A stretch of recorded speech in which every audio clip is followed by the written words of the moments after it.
Welcome to another episode with your host, Robert E. Hansen, psychic medium, author, and public speaker. Hi, welcome back. Today we're talking about only the truth will set you free. This very, very powerful but simple statement has been shared with human beings forever. It became really kind of well known back in the time of the Roman Empire, during the time of the Christ figure. One of the statements that suggested that Jesus had actually spoken about himself was, he made the statement, only the truth will set you free. In the Buddhist culture, they have something similar to it, be a light unto yourself. In other words, when you're illuminated, you're seeing the truth of something. Be truthful to yourself. In programs of recovery, for example, AA, NA, other variations of the 12-step programming, they say, know thyself, be true to thyself, to only thyself be true, right? And there's so many different variables, so many different pointers to this statement. In the statement, only the truth will set you free, there are two big words here. One is truth, and the other is free. Free from what? What does the truth set you free from, right? And what is being expressed here, what is being pointed to, is the normal condition of most human beings, if not all human beings that have ever lived.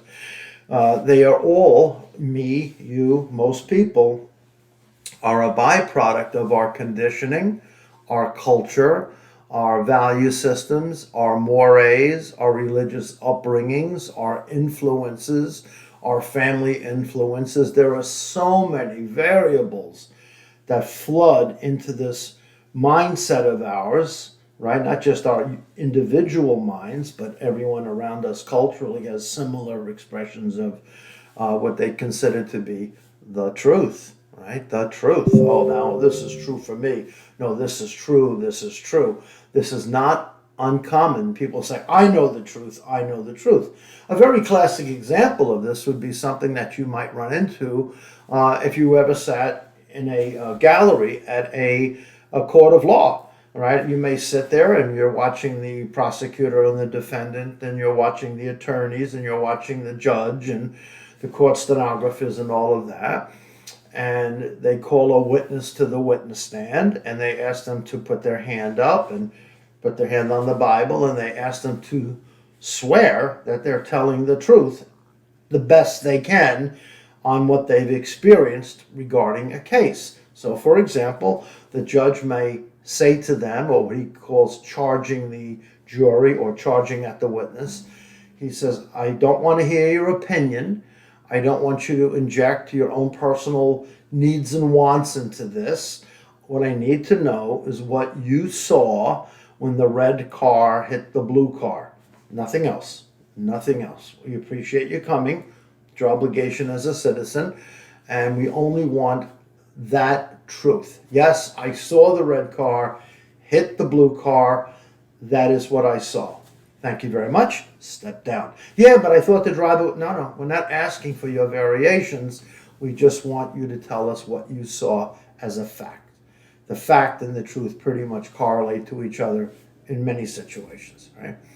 So that's what is traditionally considered to be the truth. 2 plus 2 equals 4. That is considered to be a truth, right? It's a truth, mathematical truism, right? But we're not really referring to the mechanics of the world. I'm not talking about car accidents, mathematics, the sun rises, the sun sets. We all know that's true. This expression is pointing to something very different. It is pointing to the status of the spiritual level of a person's inner experience. The soul, if you like, this Atman in certain cultures, the Hindu people call it the Atman, the inner being, whatever lingo you feel connected to or can accept. That's really what this is pointing to. It's pointing to the dynamics of how someone is perceiving their life, how someone is living their life. And I think most of you will recognize that most people, unless they're very, very rare, are modified as I said earlier, by the way they were raised, by the way they were brought up. We all have different variations of what we feel is the truth about something. We all feel a different way about what is truthful, full of the truth, right? So if you have been coached intellectually, if you have had certain religious teachers, if you've had certain spiritual teachers, if you've had certain politicians, if you've had certain educators, if you've had your grandfather get in your head, if you've had your grandmother get in your head, if your parents have been in your head, I'm not saying negatively, but they're all injecting their belief systems, their ideas. This is good, this is not good, that's bad, this is right, that is wrong. All of this over a period of time, since you're a little person growing on up, you're going to develop your own point of view of what you believe to be is the truth, right? That's just the way it shakes out. Now, let's say, for example, you were raised in a family or an environment where the thinking is that when the body ends, you're dead. That's it. You're just dead. You go into the ground, maybe you're cremated or something else, and it's all over. There's no afterlife. There's nothing that continues. There is no God. There is just nothing. It's all just a vacuum with stars, and you disintegrate. You're in the ground, you go, and that's the end of you. And for them, for those people, that is their truth, not just a belief. Now, I don't believe, and I'm not talking about a belief here. They say, that's true. This is true. It's science. It's true. It's true. It's true. And they hold on to it, and they kind of look at other people who believe differently than that as just being full of baloney. They say, no, you guys are just nuts. You're just scared to die. You want to believe in an imaginary God. There's nothing else that exists out there. You don't have a soul. They can't find it. It's all hocus pocus. And for those people, that is their truth, right? That's their truth. On the opposite side, obviously, are the other type of folks that say those people are just cold, they're dark, they live in a box, they don't want to see anything else, they don't want to hear anything else, they don't realize the presence of God's love, they don't realize the fact that souls continue, they don't want to accept the fact that things happen after the physical body dies, they don't believe in anything that we would call a spirit or spiritual life. For them, this is all just a bunch of baloney. And that's, for other people, that's their truth. There is a God, there is God's love, there is a soul, it all continues, we will reunite, and they operate their whole system of behavior based on that truth, and the other people operate their whole system of behavior based on their truth.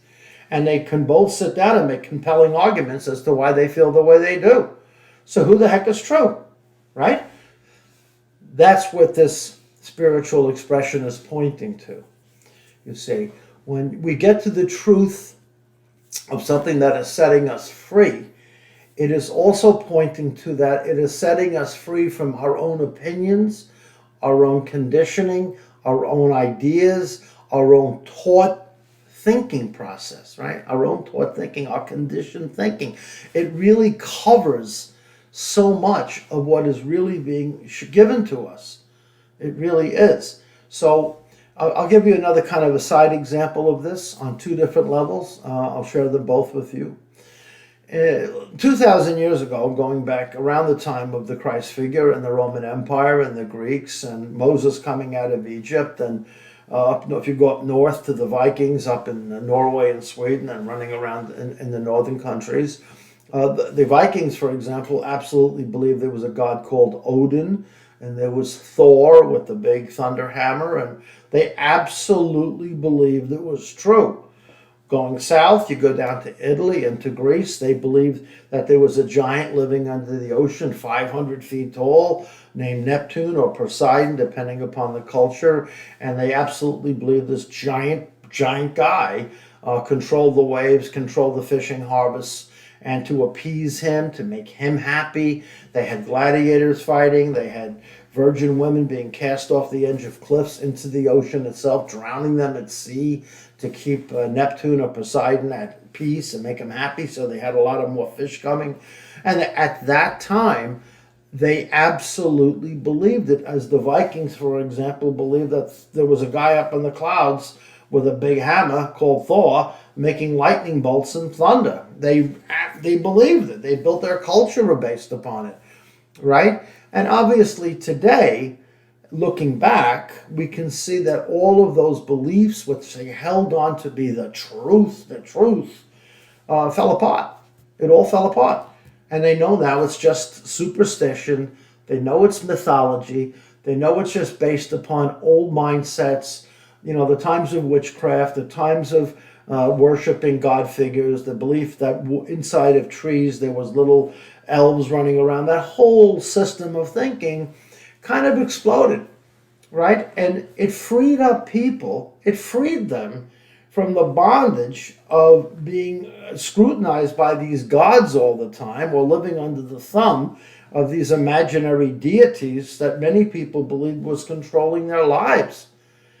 Today, we know that's not the case. There aren't these big giants under the ocean, and there aren't people with blonde hair with big hammers slamming around up in the sky, making thunder and lightning. We know it's not true. It's just people giggle about it. They have TV shows about it. They make movies about it. And we all know it's just, hocus pocus, basically. But at that time, it was the truth, right? Also, I've done this with people in recovery programs, people that I've met. I've talked to them, and on some recovery programs, 12-step programs, AA, NA, other kinds of programs, they have these coins they give out to people, 1 month, 2 months.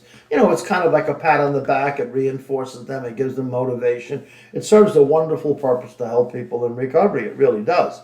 And on one of the coins, or several of the coins, you might see the expression, "To thy own self be true." In other words, don't lie to yourself. Don't lie to yourself. And yet, many people do lie to themselves, including myself. At times I've lied to myself. I probably still do at times, not even realizing it. We use things like rationalizing. We blame other people. We finger point. We make excuses. We do all of this stuff to avoid the truth of what we know we should be doing, and we don't do it, right? So this really beautiful spiritual expression is pointing to the simple behavior just like that, right? Don't lie to yourself. Be honest with yourself. To thy own self be true. Don't BS yourself. Don't, con yourself. All of these different phrases that we use in modern lingo. And yet people say, yeah, no, I don't do that. And they do. And they want to harming themselves, hurting other people, depriving themselves of peace. They go to bed full of anxiety because they're carrying a box of lies on their chest. And they just cannot deal with the truth. They don't want to hear about it. They'd say, no, I'm not like that. I'm not like that. I'm like this. And they manufacture their own mythology about themselves. And they refuse to be truthful. And when you really get close to them, you'll begin to realize they're really suffering. They're not at peace. They may present themselves as being peaceful, perhaps, but they're hiding under medication. They're hiding under alcohol. They're hiding under variations of fantasy. They're hiding under all kinds of distractions. They want no part really of the truth, and yet they say they want the truth, right? I want to be truthful. Oh, I'm so truthful. I'm so honest, right? And yet they can't be. And it's a defense mechanism. The ego system of the human animal, your egoic structure, does not want to believe in any way that is flawed. It is flawed, right? It's, no, I'm not like that. I'm not like that. So the expression, only the truth will set you free, echoes deep within every human being, right? So when one looks at the truth on a real spiritual practice and really penetrates in some work, it is known as the illusion, the manufacturing of the world of make-believe. In many meditative cultures, the word illusion comes up quite a bit, that we are self-deluding, self-deluding. In other words, we have self-delusions. We make up our own illusions about ourselves, and we try to present these manufactured mojos about ourselves into the world. And we want people to accept them as the truth of what we are. And they're not getting the truth of what we are. They're getting a modified version of what we are. And when we see other people, we also have judgment and opinion. And we form what we feel is the truth about them. And we really don't even know them. We haven't walked in their shoes 1 second. And yet we have opinions about them and how they should be and how they shouldn't be and all that other jazz, right? So the truth This comment, this statement is deeply powerful. Now, what helps us see the truth, right? What helps you get there, right? And one of the things that takes courage, and often that courage rises as a result of struggle and suffering, right? You get to the point where this truth you're trying to talk yourself into is falling apart. And eventually it can burst like a bubble if you're lucky, and it bursts open and it spills out. It spills out. It spills out. And what you're left with is this kind of beautiful empty space in which the flow of the truth, or what we would call love, begins to really enter. In Buddhist culture, this experience where you absolutely shatter the illusion of self-deception, you shatter the illusion of belief systems, you shatter the illusion of fantasy and all of the magical ideas and hocus pocus and mystical, when all of that dissolves, you come to a place that in meditative cultures they would refer to it as enlightenment. In other words, the inner light has exploded and you can see it. And you can see the truth being revealed in the moment that you're standing in. In the Christian culture, spiritual teachers would refer to the same experience, this illumination, as salvation. You become saved. You have this, some people may call it like a born-again experience. And they wake up and say, wow, I didn't realize all of this. And those moments occur spontaneously when one is deeply willing to be free of the bondage of lying to oneself, lying about the world. I'm not talking about intentionally lying. In some cases that may be true. But I'm talking about willing to continually accept altered imagination, altered fantasy, to try to describe the beauty and order and awe of all of this beautiful world that we live in. And as I said to you before, if you have been conditioned to see a certain way, look a certain way, think a certain way, you cannot be free. You can't be. You're just moving like a one puppet after the next down the road with little variations in there. And you never get to that sense of really being free. So when one is really in pursuit of the truth, they have the courage and the desire to abandon everything that lies false within them. Everything. And that is known in spiritual work as surrender. When we surrender to the truth, it's not a limiting thing. It is an explosion outward. It allows each person to illuminate, I hate to use the word glorify, but I will, but it allows love itself to enter in and blossom and blossom. And this is why the expression letting go, surrender is so important in spiritual practice. I'm not talking on the external phenomena, I'm talking internally. Internally. And when you internally release all of the fears, you release all of the frustrations, you release all of the sorrows, you let them trickle off. You can't force it. You can't force it. You just have to be willing to allow it to take place. And if you catch yourself kind of baloneying yourself, lying to yourself, you catch it and say, I know I'm doing this, oh my goodness. And it becomes an accountability within yourself. And that becomes a very, very freeing thing. So I'm going to finish this with a little bit of a less short story.